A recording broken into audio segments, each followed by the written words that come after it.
हाँ तो hello student, इस वीडियो में हम आपको जो बीए होता है बैचलर ऑफ आर्ट उसका सेकेंड ईयर का एजुकेशन के कुछ क्वेश्चंस बताएंगे। उसके बारे में आपको कैसे लिखना है, जो लॉन्ग आंसर टाइप क्वेश्चंस हैं जो आपके जननायक चंद्रशेखर यूनिवर्सिटी या और कोई भी जैसे यूनिवर्सिटी है, वीर बहादुर सिंह पूर्वांचल यूनिवर्सिटी, गोरखपुर यूनिवर्सिटी, चाहे और कोई किसी भी यूनिवर्सिटी के लिए ये वीडियो हेल्पफुल रहेगा।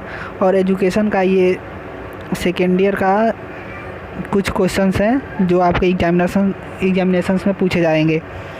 तो चलिए, इस वीडियो में हमारा आज का टॉपिक है संप्रेषण तकनीकी।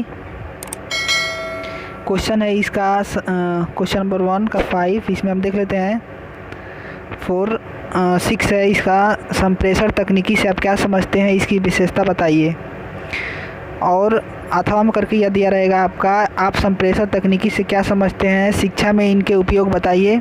अथवा संप्रेषण प्रक्रिया, अथवा दिया रहेगा संप्रेषण प्रक्रिया का सविस्तार वर्णन कीजिए। संप्रेषण से पृष्ठपोषण को स्पष्ट कीजिए। यहाँ पे संप्रेषण तकनीकी मतलब होता है आपका, संप्रेषण से तकनीकी को ही हम संचार तकनीकी कहते हैं, जिसे बोलते हैं इंग्लिश में हमारा कम्युनिकेशन टेक्नोलॉजी, कम्युनिकेशन और टेक्नोलॉजी बोलते हैं। तो चलिए इस वीडियो की शुरुआत करते हैं। हम इसके आंसर में क्या लिखेंगे, सबसे पहले हम डालेंगे हेडिंग आपका संचार तकनीकी का अर्थ। तो संचार तकनीकी के अर्थ हेडिंग यहाँ पे डालेंगे और हेडिंग के उसके अंदर लिखेंगे कि संचार तकनीकी शब्द 2 शब्दों के योग से बना है। संचार यानी कम्युनिकेशन और तकनीकी यानी टेक्नोलॉजी। तो जो संचार होता है उसको कम्युनिकेशन बोलते हैं और तकनीकी को टेक्नोलॉजी बोलते हैं। अतः संचार तकनीकी के अर्थ को समझने से पूर्व संचार एवं तकनीकी के अर्थों को समझना आवश्यक है। यानी कि सबसे पहले हमको संचार तकनीकी से पहले हमको संचार और तकनीकी के बारे में अलग अलग समझ लेना है। तो चलिए हम यहाँ पे हेडिंग डालते हैं। अब यहाँ पे संचार का अर्थ, यानी कि संचार का अर्थ यहाँ पे हम समझ लेंगे सबसे पहले। तो यहाँ पे संचार शब्द अंग्रेजी के कम्युनिकेशन का हिंदी रूपांतरण है, जिसका शाब्दिक अर्थ है विचारों एवं अभिव्यक्तियों का आदान प्रदान। यानी विचारों अभिव्यक्तियों का आदान प्रदान ही कम्युनिकेशन आपका कहलाता है। फिर कम्युनिकेशन शब्द की उत्पत्ति लैटिन भाषा के कम्युनिस शब्द से माना जाता है। यहाँ पे कम्युनिस्ट शब्द से ही कम्युनिकेशन का उत्पत्ति माना जाता है। कम्युनिस्ट शब्द से अभिप्राय है कॉमन और या सामान्य, कॉमन या सामान्य। अतः कहा जा सकता है कि संचार एक ऐसी प्रक्रिया है जिसमें व्यक्ति परस्पर सामान्य अवबोध के माध्यम से आदान प्रदान करने का प्रयास करते हैं। फिर नेक्स्ट यहाँ पे देख लेते हैं। आप यहाँ पे लिखेंगे सूचनाओं तथा विचारों के आदान प्रदान के बिना शिक्षण प्रक्रिया का अग्रसर होना संभव नहीं है।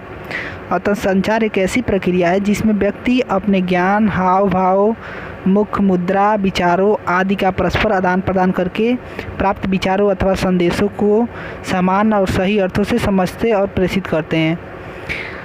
इसीलिए कुछ विद्वान इसे संप्रेषण तकनीकी भी कहते हैं, जिसे संचार तकनीकी को संप्रेषण तकनीकी भी कहा जाता है। या आपके क्वेश्चन पेपर में पूछेगा संप्रेषण तकनीकी या संचार तकनीकी या कम्युनिकेशन टेक्नोलॉजी, तीनों एक ही है।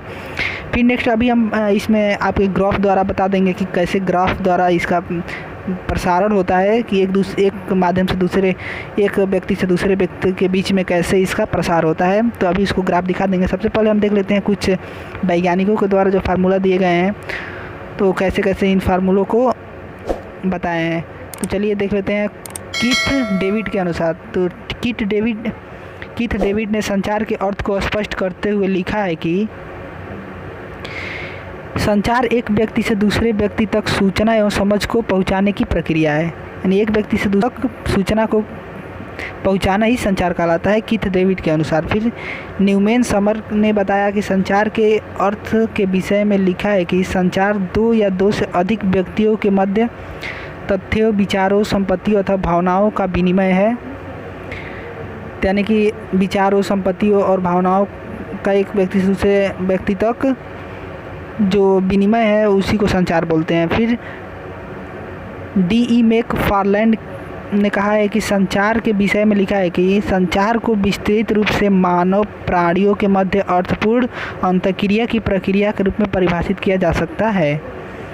फिर नेक्स्ट एक और वैज्ञानिक थे जिन्होंने संचार के बारे में परिभाषित किया, लेकिन अभी उन लोगों के बारे में बात नहीं करेंगे। ये 3 विकल्प आपका कॉफ़ी है, काफ़ी है। अगर इसको आप याद कर लेते हैं या इनका केवल नाम याद कर लेंगे, आप वहाँ पे लिख सकते हैं इनके बारे में क्या क्या ये बोले थे।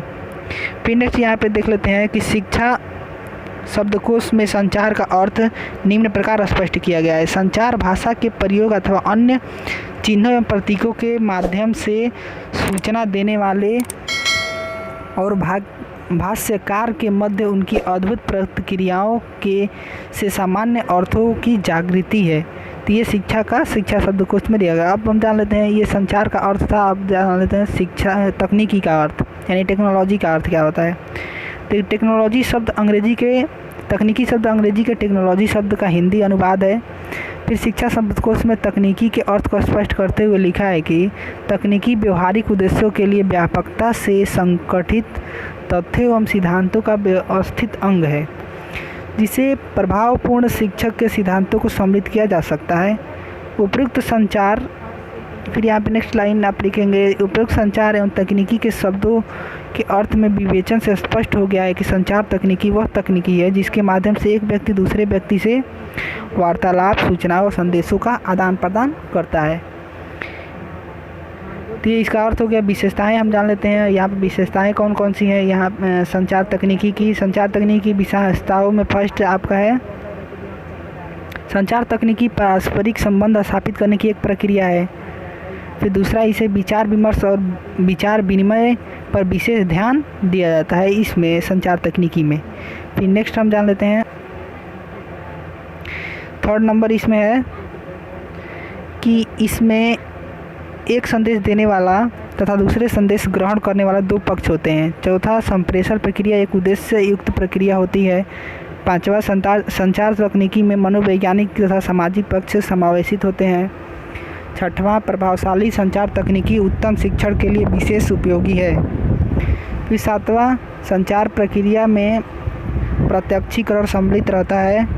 आठवां, संचार मानवीय तथा सामाजिक वातावरण को बनाए रखने का कार्य करता है। नौवां, सूचना प्रदान करना, निर्देश अथवा आदेश या संदेश प्रेषित करना, परस्पर विश्वास जागृत करना एवं समन्वय स्थापित करना आदि संचार तकनीकी की ये सब विशेषताएं हैं। इसमें और एक दो विशेषता हैं। संचार की प्रक्रिया में परस्पर अंतःक्रिया और पृष्ठपोषण होना आवश्यक है। संचार एक गत्यात्मक प्रक्रिया होती है। ये सब है आपकी विशेषताएं इसकी हो गया। फिर संचार की प्रक्रिया आपका कैसे होता है, जो मैं बताया था कि अभी आपको डायग्राम द्वारा बताया जाएगा। तो संचार की प्रक्रिया में सबसे पहले ये होता है कि सबसे पहले हम यहाँ पर पढ़ लेते हैं, उसके बाद आपको बता दें। संचार एक सामाजिक प्रक्रिया है जिसके द्वारा मानवीय संबंध स्थापित तथा विकसित होता है। संचार की प्रक्रिया में सर्वप्रथम जो व्यक्ति संदेश भेजता है वह संदेश बनाता है, उसे लिखता है, फिर किसी न किसी माध्यम जैसे रेडियो, टेलीविज़न, तार या भाषण आदि के द्वारा संदेश को प्रेषित करता है। प्रेषित संदेश जहाँ पहुँचता है उसे पढ़कर डिकोड किया जाता है और संदेश जिसके लिए है उसे पहुँचाया जाता है। यह व्यक्ति संदेश प्राप्त की सूचना देता है और इस प्रकार संचार की प्रक्रिया पूर्ण हो जाती है। सबसे पहले इस डायग्राम में हम देख लेते हैं। डायग्राम में आपका लिखा है, चलिए इसको मैं थोड़ा जूम कर देता हूँ। सबसे पहले यहाँ पे आपका प्रेषक होता है। प्रेषक जैसे कि प्रेषक यहाँ से आपको संदेश को जब भेजेगा तो ये जाता है, संदेश मैसेज को बनाता है और मैसेज को बना के तब उसको इनकोड करता है। इनकोड मतलब उसको एक सिस्टम के द्वारा अर्थ के रूप में छुपाता है और फिर उसको रिसीवर के पास भेजा जाता है। रिसीवर जैसे ही उसको प्राप्त करता है तो उसको डिकोड करता है और डिकोड करके फिर उसको पढ़ता है। यहाँ पे निहित अर्थ को समझता है, यानी पढ़ के समझता है, समझ के फिर उसका फीडबैक देता है कि हमारे पास सूचना पहुँच गई है। तो फीडबैक जो है आपको सेंडर के पास मिल जाती है। तो इस तरह संचार की पूरी व्यवस्था चलती रहती है। वैसे ही आप इसकी स्क्रीनशॉट ले सकते हैं या वीडियो को एक बार और समझ में नहीं आता एक बार और देख सकते हैं। फिर नेक्स्ट इसमें जान लेते हैं, ये हो गया आपका प्रक्रिया। फिर उसके बाद पृष्ठपोषण की व्यवस्था।